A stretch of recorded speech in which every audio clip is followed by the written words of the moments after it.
Mmh. Bon, je vais pas vous mentir, ça fait à peu près 2 heures que j'essaye de tout installer, c'était une galère. Mais je suis ravi de vous apprendre qu'aujourd'hui, je vais vous raconter une histoire qui m'a bien fait flipper quand je l'ai lue. Donc, j'aimerais vous la raconter aujourd'hui. Voilà, à vous de me dire si vous pensez qu'elle est vraie, qu'elle est fausse. En vrai, je suis pas vraiment là pour debunk, mais plus pour frissonner. Donc, j'espère que cette histoire va vous plaire. Installez-vous confortablement. Sans plus tarder, on est parti. Alors aujourd'hui, je vais vous raconter l'histoire de Camille. Camille, aujourd'hui, elle a 26 ans, mais quand elle nous raconte cette histoire, elle en avait 19. À cette époque, Camille était en deuxième année d'études en psychologie à Rennes, donc c'est en Bretagne pour ceux qui ne sont pas très bons en géographie. Elle nous dit qu'elle vivait dans un petit studio beaucoup trop cher pour ce que c'était. Elle travaillait le week-end dans une boulangerie et elle faisait du babysitting dès qu'elle le pouvait pour arrondir ses fins de mois. Elle aimait bien les enfants, mais soyons honnêtes, et c'est même elle qui le dit, c'était mieux payé que les heures supplémentaires à la boulangerie. Et puis elle avait ce profil qui rassurait les parents, une étudiante sérieuse, ponctuelle, pas fêtarde, avec des recommandations correctes, pas d'antécédents douteux, enfin le genre de fille à qui on confie ses enfants sans trop hésiter. Camille nous dit qu'elle avait déjà gardé pas mal d'enfants, elle nous raconte des bébés qui pleurent toute la soirée, des petits garçons obsédés par les dinosaures, des enfants qui refusent de dormir, et des parents qui rentrent à 3h du matin et qui ne s'excusent à peine. Relou. Bref, rien d'extraordinaire. Jusqu'à cette famille, les Morel. Camille les a rencontrés par l'intermédiaire d'une voisine de sa mère, une femme très gentille, retraitée, qui savait qu'elle cherchait régulièrement des gardes. Elle l'a donc appelé un mercredi soir en lui disant qu'un couple venait d'emménager dans une grande maison à une vingtaine de minutes de Rennes, et qu'ils cherchaient quelqu'un de fiable pour garder leur fille, certains soirs. La petite fille avait 7 ans, elle s'appelait Louise, et la mère, Claire Morel, a appelé Camille le lendemain. Donc pour l'instant, tout va bien. Sa voix était douce, très posée, et elle nous dit presque trop posée. Elle lui a expliqué que elle et son mari travaillaient beaucoup, lui était chirurgien en clinique privée, et elle organisait des événements pour des entreprises. Et on peut s'en douter, mais avec des métiers comme ça, t'es souvent le soir en dîner, en rendez-vous tardif, ou tu fais simplement des soirées où tu dois t'absenter. Et elle nous dit que cette femme au téléphone lui propose un tarif franchement élevé. Tellement élevé que Camille, à ce moment-là, elle accepte avant même d'avoir demandé tous les détails. Donc la première garde était prévue pour le samedi suivant. Claire lui a envoyé l'adresse, et donc quand Camille l'a entrée dans Waze, c'est un logiciel de GPS que vous devez tous connaître, elle a vu que la maison se trouvait dans un petit hameau, à l'écart d'une route départementale. Elle nous dit qu'elle n'est pas complètement isolée, mais suffisamment éloignée pour que les voisins ne soient pas exactement à portée de voix. Ça nous annonce la suite, et sur le moment, ça ne l'a pas inquiétée. Elle s'est simplement dit que c'était une famille aisée et qui avait voulu une belle maison au calme. Ça se comprend. Le samedi soir, Camille arrive vers 18h30. Elle s'en souvient parfaitement car il faisait encore jour, une pluie fine tombait sur le pare-brise et la route devenait de plus en plus étroite à mesure qu'elle s'approchait de l'adresse. En rentrant dans l'allée, elle se rend compte que la maison est immense. Pas un manoir, mais presque. Une grande bâtisse en pierre avec des volets bleu pâle, un jardin très entretenu devant, une allée gravillée qui menait à un garage double. Tout était propre, silencieux, presque trop. C'est là où elle fait la rencontre de Claire, qui l'accueille à la porte. Elle était vêtue d'une robe simple, les cheveux attachés, un maquillage discret, et elle lui a souri tout de suite. Mais Camille a remarqué qu'elle avait l'air fatiguée. C'était la première fois qu'elle l'a rencontrée, mais ce n'était pas pour elle une fatigue juste comme quelqu'un qui a eu une longue journée. Plutôt une fatigue d'épuisement nerveux. Son mari, Marc, est arrivé quelques secondes après. Lui aussi était très poli. Il lui a serré la main, l'a remercié plusieurs fois d'être venue, lui a demandé si elle avait trouvé facilement, si elle voulait quelque chose à boire, et si elle était à l'aise avec les grandes maisons. Et là, Camille, elle a trouvé ça un peu bizarre, mais à ce moment-là, elle décide de ne pas relever. Bon, elle vient d'arriver, elle fait leur rencontre, donc elle se dit, voilà, je les connais pas, peut-être qu'il veut savoir si j'ai déjà gardé une grande maison, je sais pas. Et puis, vient le moment où elle rencontre Louise. Elle était assise dans le salon en pyjama devant un dessin animé dont le son était presque au minimum. Camille nous dit qu'elle se souvient de son visage. Une petite brune, très pâle, avec de grands yeux sombres et une expression étonnamment sérieuse pour son âge. Mais elle n'était pas timide exactement, elle a regardé Camille comme si elle essayait de comprendre quelque chose en elle avant même de lui dire bonjour. Sa maman, Claire, lui a demandé d'être polie, et donc Louise a murmuré un tout léger, à peine audible bonsoir. Puis, elle a baissé les yeux vers ses chaussettes. Bon, pour l'instant, on a un petit peu du mal à cerner la petite, mais bon, c'est normal, elle vient d'arriver. Et pendant que son père finissait de se préparer, Claire fait visiter rapidement la maison à Camille. Le salon, la cuisine, la salle à manger, la chambre de Louise à l'étage, la salle de bain, la chambre des parents, le bureau de Marc. Et au bout du couloir, du premier étage, une porte fermée à clé. Et à ce moment-là, Claire passe devant cette porte sans s'arrêter. Camille n'aurait probablement rien remarqué si Claire n'avait pas accéléré légèrement en passant devant. Et Claire a simplement dit « Cette pièce n'est pas utilisée ». Puis, elle a continué. Aucun autre commentaire, Camille n'a pas posé de questions, car elle nous dit que dans le babysitting, elle avait appris qu'il ne faut pas être trop curieux. Les maisons des gens sont pleines de choses privées, et la politesse consiste souvent à faire semblant de ne rien remarquer. Seulement, avant de partir, Claire lui a donné une consigne. Louise avait déjà mangé, elle pouvait regarder un dessin animé jusqu'à 20h, ensuite brossage de dents, histoire et dodo. Pas de tablette après 20h, pas de bonbons, pas d'ouverture de porte à qui que ce soit. Et Camille nous dit qu'elle a vraiment insisté sur ce dernier point. Vraiment insisté. Elle a regardé Camille droit dans les yeux et lui a dit « Même si quelqu'un dit qu'il nous connaît, vous n'ouvrez pas. » Camille a répondu bien sûr, elle n'ouvrirait pas, et Claire a hoché la tête, puis elle a ajouté « Et si le téléphone fixe sonne, vous ne répondez pas. » Et là, Camille a marqué un petit temps. Le téléphone fixe ? Et à ce moment-là, Claire lui a montré un vieux téléphone posé sur la console dans l'entrée, un appareil blanc, un peu jauni, avec un petit écran gris. Camille, à ce moment-là, elle lui dit « Bah non, pas de souci, je vais pas y toucher ».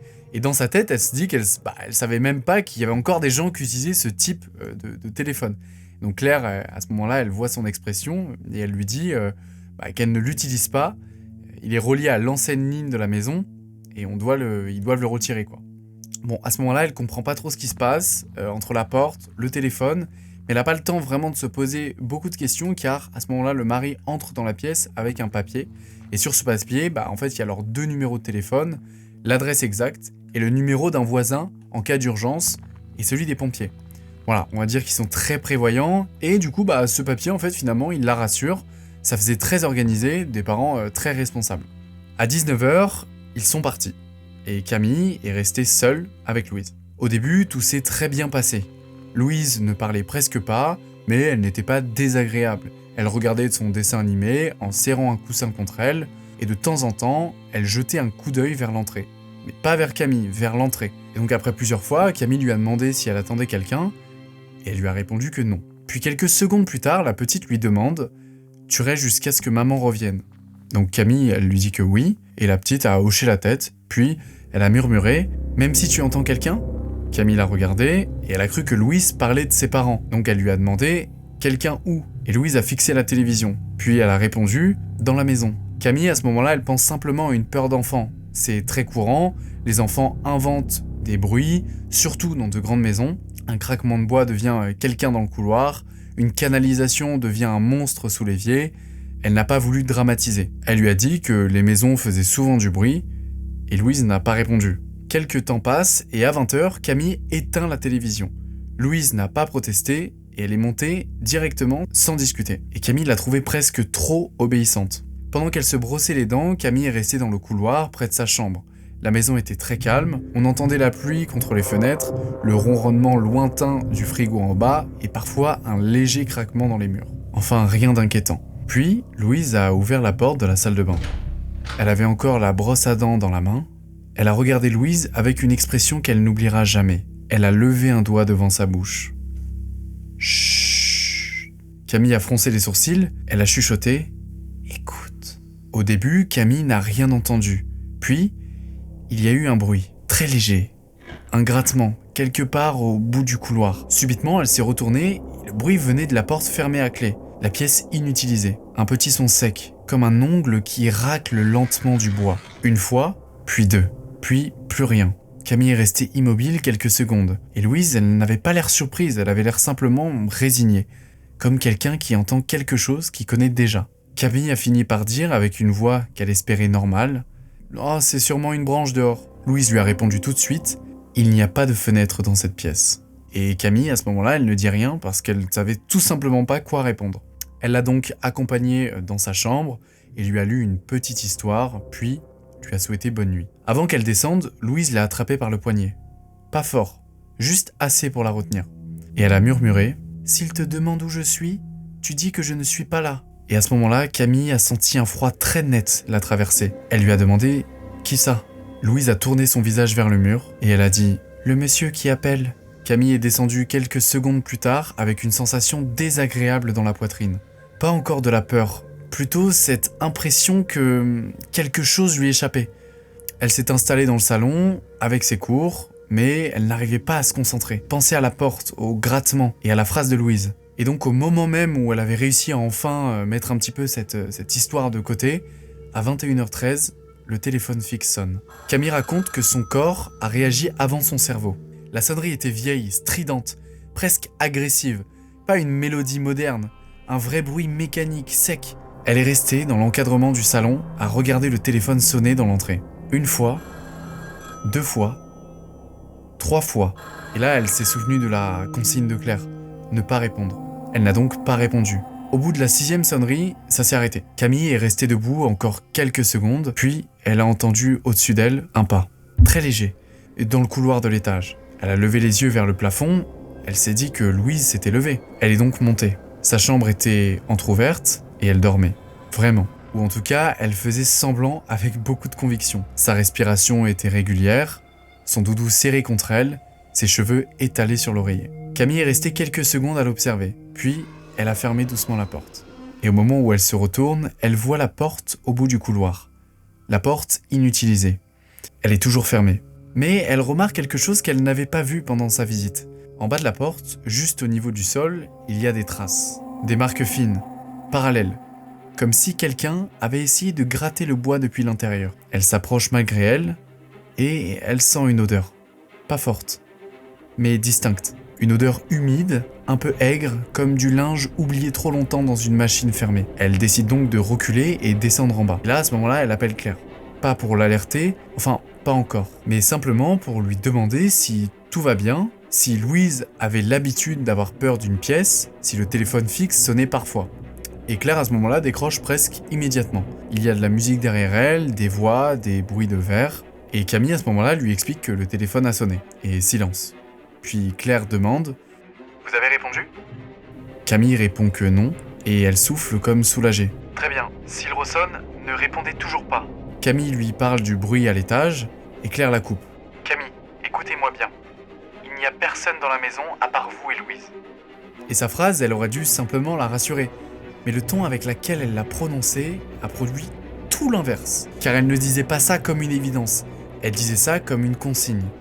Et Camille lui demande alors pourquoi est-ce qu'il garde le téléphone branché si on n'a pas le droit d'y répondre. À ce moment-là, il y a un blanc au téléphone, puis elle lui répond « Parce que si on le débranche, il sonne quand même. » Là, à ce moment-là, Camille, elle reste figée, le téléphone contre l'oreille, et derrière Claire, elle entend Marc dire quelque chose, trop loin pour qu'elle comprenne. Claire reprend rapidement « On rentre dans 2 heures, restez en bas, ne répondez pas au fixe. Et si Louise se réveille, ne la laissez pas sortir de sa chambre. » Puis elle raccroche. À la fin de l'appel, Camille reste au milieu du salon, incapable de bouger. Car à partir de ce moment-là, elle voulait déjà partir. Mais elle ne pouvait pas laisser une petite seule dans cette maison, alors elle est restée. Bon, à ce moment, c'est un petit peu la panique dans sa tête. Elle décide donc d'allumer toutes les lumières du rez-de-chaussée, de vérifier toutes les portes si elles sont bien verrouillées, puis de retourner dans le salon. À 21h47, le téléphone sonne à nouveau. Cette fois, elle n'a même pas bougé. Elle est restée assise sur le canapé, les mains serrées autour de son portable. La sonnerie remplissait toute la maison. Je pense qu'on voit tous cette sonnerie qui, avec un volume beaucoup trop élevé par rapport à la moyenne, est très strident. C'est très désagréable. Et forcément, avec tout ce qui se passe, là, ça la rassure pas trop. Donc le téléphone sonne 1 fois, 2 fois, 3 fois. Puis, au bout de la 4e, quelque chose a changé. Le répondeur se déclenche. Une voix d'homme. Très calme et très proche du combiné. Bonsoir, Louise. Camille a senti sa gorge se fermer. La voix a continué. Tu dors déjà ? Il y a eu un silence. Puis, un petit rire. Un rire très doux. Comme quelqu'un qui sourit en parlant à un enfant. Je sais que tu m'entends. Camille a coupé sa respiration. Elle a fixé l'entrée depuis le canapé. Le téléphone était hors de sa vue, mais elle avait l'impression que si elle bougeait, la voix allait s'adresser à elle. Et l'homme a repris. Dis à la nouvelle qu'elle ne doit pas rester assise dans le salon. Puis, le message s'est arrêté. Camille ne sait pas combien de temps elle est restée immobile, peut-être 10 secondes, peut-être 2 minutes, et ensuite elle fait ce que n'importe qui aurait fait, elle a appelé Claire, et pas de réponse. Elle a appelé Marc, et pas de réponse. Elle a rappelé Claire, et toujours rien. Elle leur a envoyé un SMS. « Le téléphone fixe vient de laisser un message. Un homme a parlé à Louise. Rappelez-moi tout de suite. » Et donc à ce moment-là, elle ne peut rien faire d'autre qu'attendre. Aucune réponse d'ailleurs. Puis, elle a entendu Louise pleurer. Pas un gros sanglot, un petit bruit étouffé à l'étage. Camille, à ce moment-là, elle décide de monter, et sa porte était entr'ouverte. Plus largement que tout à l'heure. Louise était assise sur son lit, les genoux contre elle, les joues trempées. Quand elle a vu Camille, elle a dit « Il sait que tu es là !» Et à ce moment-là, Camille, elle s'agenouille juste à côté d'elle et elle lui demande qui est cet homme. Et Louise s'est mise à trembler. Puis, elle a murmuré « Maman dit que je dois pas raconter !» Camille lui a donc dit que sa maman voulait aussi qu'elle la protège et que, pour la protéger, il fallait qu'elle comprenne. Louise a regardé vers le couloir, vers la porte fermée, puis elle lui a dit « Avant, il vivait là !» Camille a senti son cœur battre plus fort. « Qui ?»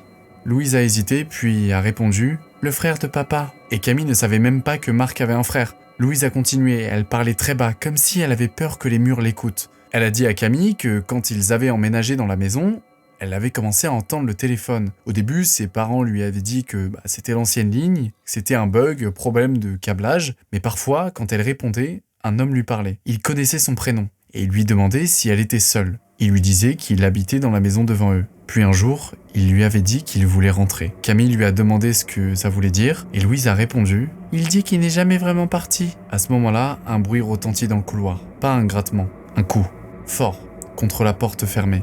Louise a enfoui son visage contre Camille, et un deuxième coup, puis un troisième. Camille s'est levée lentement, elle ne sait toujours pas pourquoi, mais elle a pris la chaise du bureau de Louise et l'a coincée sous la poignée de sa chambre, comme si ça pouvait servir à quelque chose. Puis, elle a appelé la police. À ce moment-là, elle n'a pas parlé de fantôme, évidemment. Elle a dit qu'un homme harcelait un enfant par téléphone, qu'elle était seule avec elle, qu'elle entendait des bruits dans la maison et que les parents étaient injoignables. La femme au téléphone lui a demandé si quelqu'un était entré, et Camille, elle a répondu qu'elle ne savait simplement pas. L'officier de police au téléphone lui dit de rester avec l'enfant, de verrouiller la pièce si possible et de ne pas raccrocher. Pendant qu'elle parlait, Camille a entendu le téléphone fixe sonner en bas. Mais cette fois-ci, le son était différent, comme si chaque sonnerie durait trop longtemps. La policière lui a demandé ce que c'était. Camille lui a dit « le téléphone ». Elle lui a donc demandé de ne pas répondre, et Camille lui a dit qu'elle n'en avait aucune intention dans tous les cas. Puis, le répondeur s'est déclenché, et même depuis l'étage, on a entendu la voix. « Camille ?» Et à ce moment-là, son sang se glace, la policière s'est interrompue, l'homme venait de prononcer son prénom. Pas Louise, pas madame, Camille. Il a continué. « Tu as mis une chaise devant la porte. » Camille s'est retournée vers Louise. Elle l'a fixée avec des yeux immenses. La voix en bas reprit. « Ce n'est pas une bonne idée. » Puis, le message s'est coupé. La policière a demandé très calmement si quelqu'un pouvait les voir. La chambre de Louise avait une fenêtre donnant sur le jardin arrière. Les rideaux étaient tirés, mais pas complètement fermés. Une mince ouverture laissait voir le noir dehors. Elle s'est approchée pour fermer. Et là, elle a vu une silhouette dans le jardin. Un homme, debout sous la pluie. À environ une quinzaine de mètres de la maison. Il ne bougeait pas. Il regardait la fenêtre.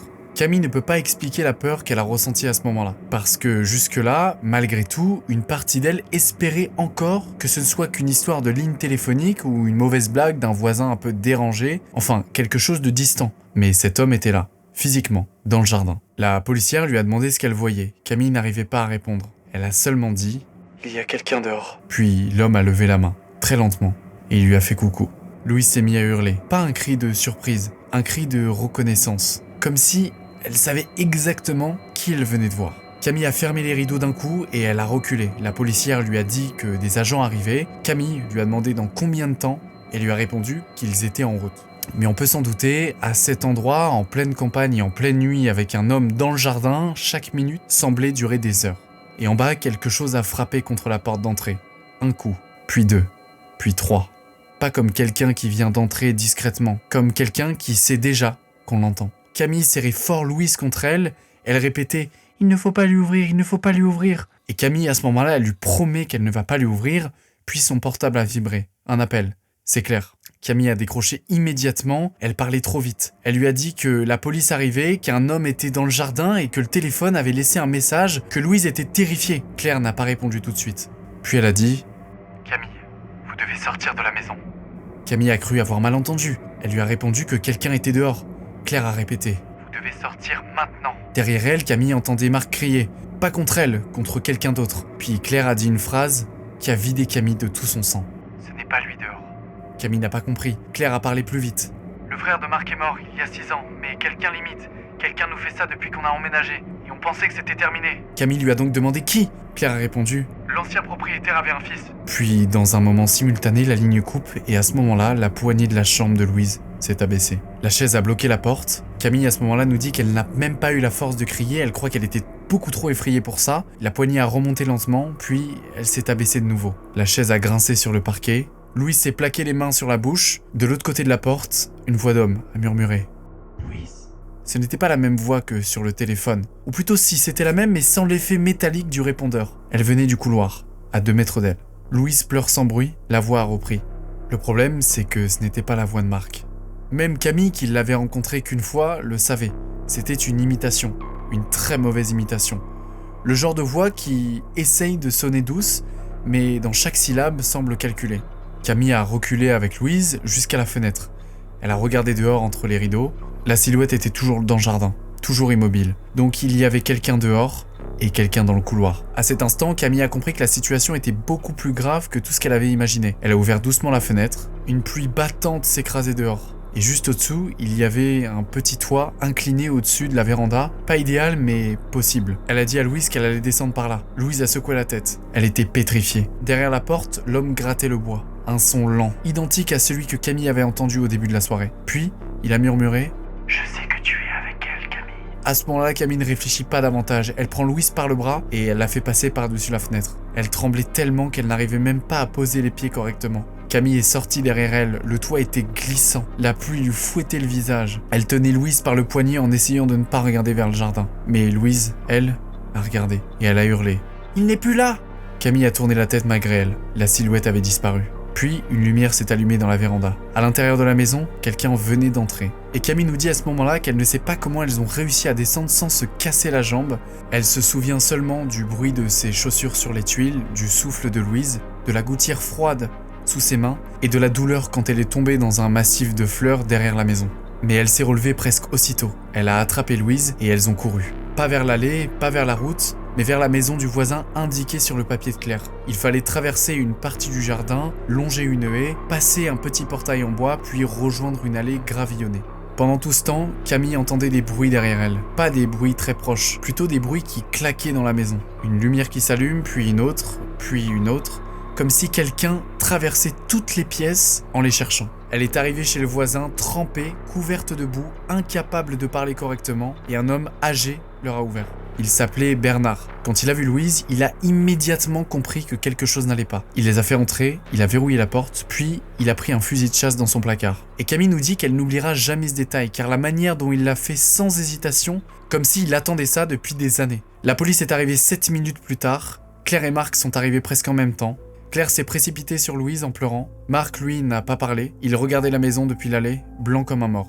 Les policiers ont fouillé toute la propriété et personne à l'intérieur. Pas de traces d'effraction, pas de fenêtres cassées, pas de porte forcée, mais la chambre de Louise était ouverte. La chaise avait été déplacée et la porte, fermée à clé au bout du couloir, était grande ouverte. Et dans cette pièce, les policiers ont trouvé quelque chose. Pas un fantôme, pas un cadavre, quelque chose de bien plus concret. Un matelas, des couvertures, des emballages de nourriture, des bouteilles d'eau vides, un vieux magnétophone, des câbles, et des photos de Louise prises dans le jardin, dans sa chambre, dans la cuisine, des photos de Claire, de Marc, et prises le soir même, des photos de Camille arrivant devant la maison. Quelqu'un vivait dans cette pièce, où il venait régulièrement. Cette personne connaissait les habitudes de la famille, elle savait où Claire rangeait les clés, elle savait comment imiter les voix, et elle savait se déplacer dans la maison sans être vue. Et surtout, elle utilisait l'ancienne ligne téléphonique pour appeler depuis l'intérieur. Camille ne comprenait pas comment c'était possible, mais d'après les policiers, la ligne avait été bricolée, il existait un vieux raccord passant dans les combles et la pièce fermée. Une installation ancienne, probablement modifiée par quelqu'un qui connaissait très bien la maison. Et plus tard, Camille a appris ce que Claire avait commencé à lui dire au téléphone. L'ancien propriétaire avait un fils, un homme d'une 40aine d'années qui avait vécu presque toute sa vie dans cette maison. Après la vente, il n'avait jamais accepté de partir. Officiellement, il avait déménagé chez une tante dans le Morbihan.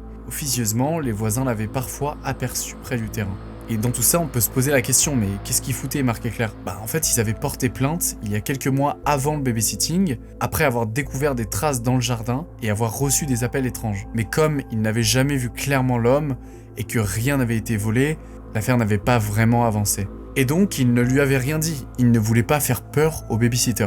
Du coup, Camille, elle nous dit qu'elle en a voulu pendant longtemps et qu'elle en veut d'ailleurs encore un petit peu, mais il y a une partie de l'histoire que les policiers n'ont jamais expliquée. Pendant la fouille, ils ont retrouvé le vieux magnétophone dans la pièce fermée. Il servait à diffuser certaines voix au téléphone, des phrases préenregistrées, des imitations, des messages pour effrayer Louise. Sauf qu'un des enregistrements posait problème. Celui où l'homme disait « Camille, tu as mis une chaise devant la porte », car cet enregistrement n'avait pas pu être préparé avant.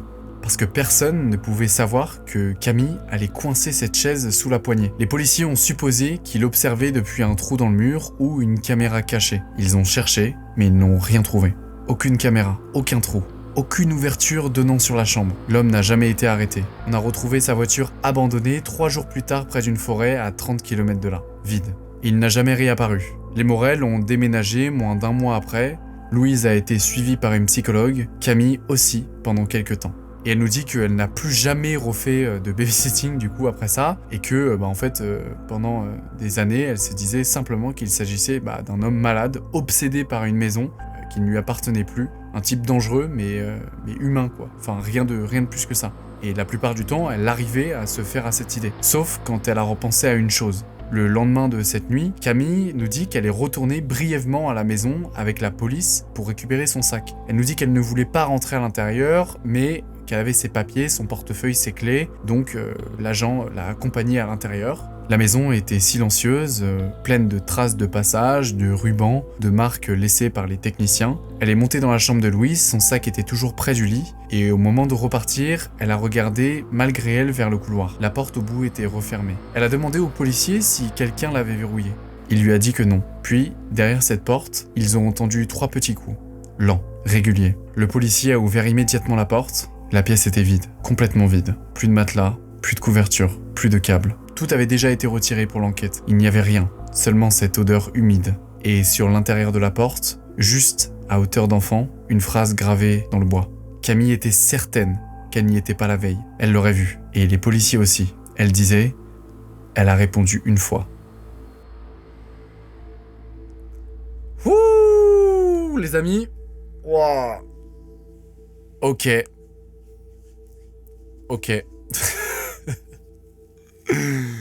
Merci pour ton témoignage. Je ne sais pas si c'est vrai ou si c'est faux. Je suis pas vraiment là pour debunk, mais en soi, ça m'intéresserait que vous me donniez vos avis en commentaire. Moi, je suis mitigé car il y a certaines choses où j'y crois, d'autres un petit peu moins, surtout à la fin, pour la porte, etc. Je pensais aussi à des rongeurs, mais c'est vrai qu'ils les auraient vus, hein, je pense, les rongeurs. Bon. On peut se donner plein de théories et je suis curieux de lire les vôtres en commentaire. Dites-moi ce que vous en avez pensé. J'espère en tout cas que cette histoire vous a plu et que ce format vous intéresse.